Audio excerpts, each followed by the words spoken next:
ng'abantu bakyali balamu bwewedda bambala ebyuma byabwe nga we babijjako entuyo wezikala we bazikala we bazisangula emmotoka we zikola zitya abantu tugenza okuyambagana ng'abatuuze okubajjayo abantu nga bafudde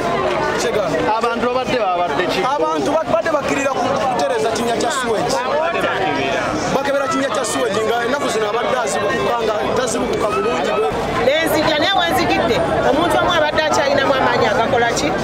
aganyenya omukono nenkubira ambulensi nenkubira faya wali naye nga okubira faya nsose ngezaako okuyita kino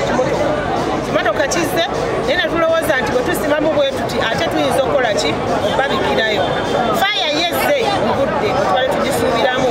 naye eremereddwa okuteekawo enkola eyinza okutaasa abantu abo mubangu webaseeyo wansi eyo babaddeyo masanyalaze oba oxygen abaweddeko nebafiirayo naye kyemubisa abaseeyo saawa 9 babaddeyo saawa 11 n'eddakiika 8. Bano badde bali mu kukola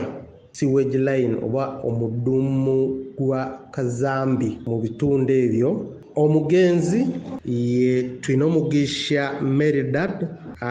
abadde alina emyaka 4 mukozi